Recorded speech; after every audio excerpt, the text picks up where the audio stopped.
Pourquoi tu t'es arrêté? Bon, je pense que euh, en fait, si je suis tombé un peu dans la drogue, je suis pas vraiment tombé dans la drogue parce que je peux l'arrêter, hein, mais c'est pas si évident.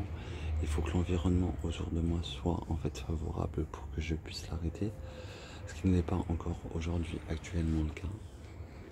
Donc en fait déjà dès l'âge de 7 ans j'ai subi déjà touchement par un imam donc sur ma bille, donc très tôt j'ai su que pour moi que la relation entre deux hommes était possible.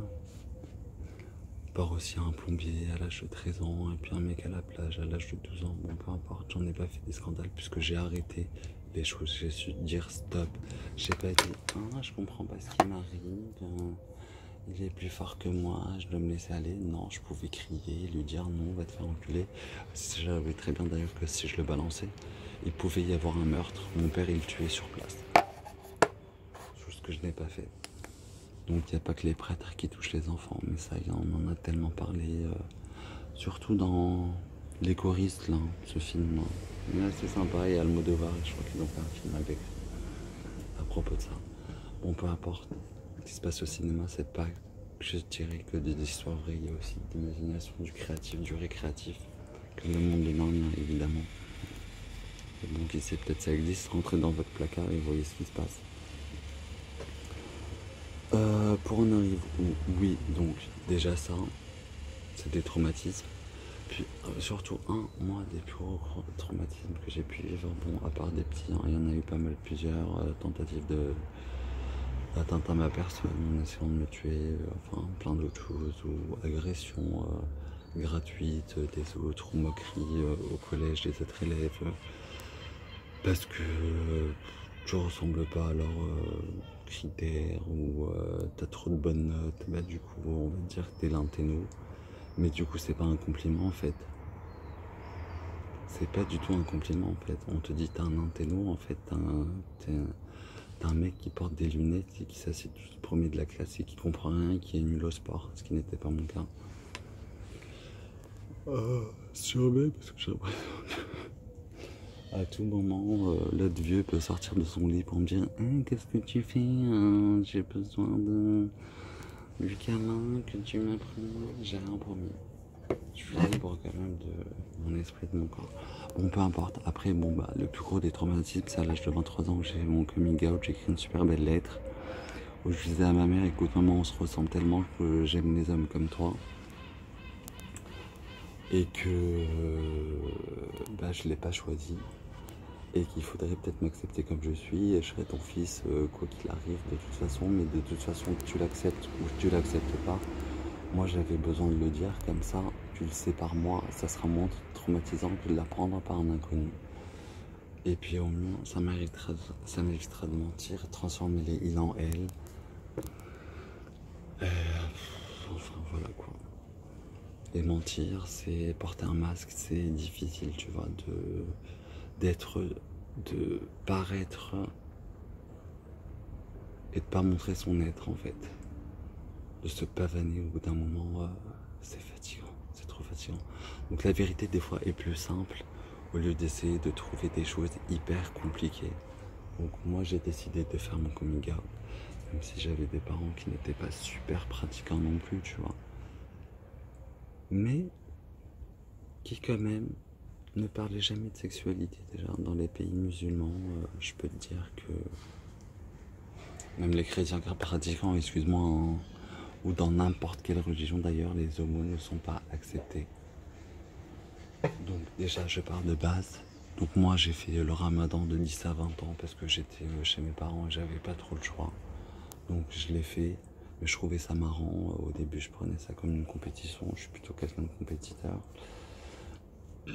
Mais en fin de compte je me suis dit, écoute Morgane, tu te fais enculer ou tu encules, tu bois de temps en temps de l'alcool, tu manges de la viande non halal, tu t'es mis à manger du porc. Pourquoi respecter la religion? C'est toi tu te la fais 100%. C'est pas marqué on l'a fait à juste mesure. Et d'ailleurs, moi je comprends pas pourquoi dans un pays laïque on affiche sa religion. Un pays laïque ça veut dire un pays On n'est pas censé afficher sa religion. C'est-à-dire, t'es pas obligé de mettre ta burqa ou ton capi sur la tête ou mettre une grosse croix, à part si c'est artistique, tu vois. Mais non, c'est un pays laïque, la France. Donc si t'as envie de faire ta religion à fond, bah, j'ai envie de te dire, retourne au bled, mets ta burqa, t'auras en plus la mosquée. En plus, c'est super sympa parce que tout le monde fait la même chose que toi et croit la même chose que toi. Donc il n'y a personne qui va te juger. Ça sera plus sympathique, c'est plus marrant. Et tout le monde te le dira, l'Aïd et le Ramadan, c'est plus sympa de le faire au bled. Parce qu'en fait, la société entière vit au rythme de, de cette pratique, de cette croyance d'ailleurs. Et moi, je crois à aucune croyance puisque je ne crois qu'à ce que je vois. Je suis cartésien, je suis scientifique. C'est comme ça, j'y ai pas rien. Parce qu'en fait, je suis loin d'être con. Parce que moi, je crois pas au Père Noël, donc je vois pas pourquoi je croirais en Dieu. Qui c'est qui me prouve qu'il existe? Personne. Et qui c'est qui me prouve que le Père Noël il existe? Personne. Donc c'est le même principe. On se fout de la gueule des enfants, mais il y a des enfants qui n'ont jamais grandi. On appelle ça des adultes qui croient encore à la religion, tout simplement. Donc oui, il y en a qui vont me dire de mécréants, de je sais pas quoi. Et pourquoi la religion musulmane, c'est celle qui fonctionne le mieux? C'est celle qui a pris des erreurs de toutes les autres. C'est celle qui est apparue en dernier. Et l'avant-dernière, c'était celle des Juifs. C'est pour ça qu'ils sont tellement proches. Et pourquoi d'ailleurs la religion musulmane a apparu? Parce qu'il y a une putain de famille qui se regardent de la même famille qui disent putain, regarde-les, pourquoi eux ils ont autant de pouvoir et d'argent? Parce qu'à l'époque, la religion, bah, ça rapportait, c'est un commerce, c'est un échange de donations, de je sais pas quoi, de respecter la famille tatatin qui sait les choses mieux que les autres, blablabli. Donc c'était un commerce. Et puis donc les autres, ils ont dit, bah écoute, ok, ils veulent faire ça.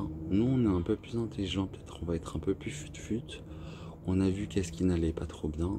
On va corriger un peu le tir, et puis ça passera mieux. Et on va aller faire leur tour de passe-passe, puisqu'à l'époque, il n'y avait pas les médias. On ne savait pas que la magie, ça pouvait être des illusions d'optique et des traquenards. Et donc du coup les gens y croyaient à des trucs. Et puis tu pouvais les shooter d'ailleurs à une certaine drogue et à ce moment-là ils pouvaient voir tout et n'importe quoi. Hein. Donc comme la mer se divisait en deux, hein. Tu leur dis écoute tiens, oh, regardez la mer divisée en deux, je peux te dire que quand tu prends certaines drogues, je peux te dire t'hallucines tellement comme la kétamine, bah, je peux te dire tu peux le prendre, tu peux croire que tu te prends pour un oiseau des fois. J'ai même un pote d'ailleurs qui en a pris qui a sauté de je sais pas de quel étage. Et qui se retrouvait les pieds plâtrés. Il m'appelle, il me dit Morgane, je te jure, un truc de malade, je sais pas ce qui m'est arrivé, mais on m'a filé un truc, j'ai rien compris, je me suis pris pour un oiseau, j'ai sauté. Bah écoute, je sais pas si c'est une chance que tu sois resté en vie. Mais en tout cas, maintenant, je sais pas si tu vas voir, enfin je sais pas, j'ai plus toutes ces nouvelles depuis. Mais il me remerciait, il me disait Morgane, tu sais, au moins toi, je sais quand je prenais quelque chose chez toi, c'était de la qualité, c'était pas que de la coupée ou de la merde et je savais ce que tu prenais. En même temps, c'est normal. Moi, à la base, si j'ai commencé à vendre de la drogue, c'est pas pour m'enrichir ou devenir Escobar ou ce que tu veux. C'est juste pour dépanner mes amis. Je voyais une copine à moi qui s'appelait Claire, blonde aux yeux bleus, de la Normandie, je crois. Hein.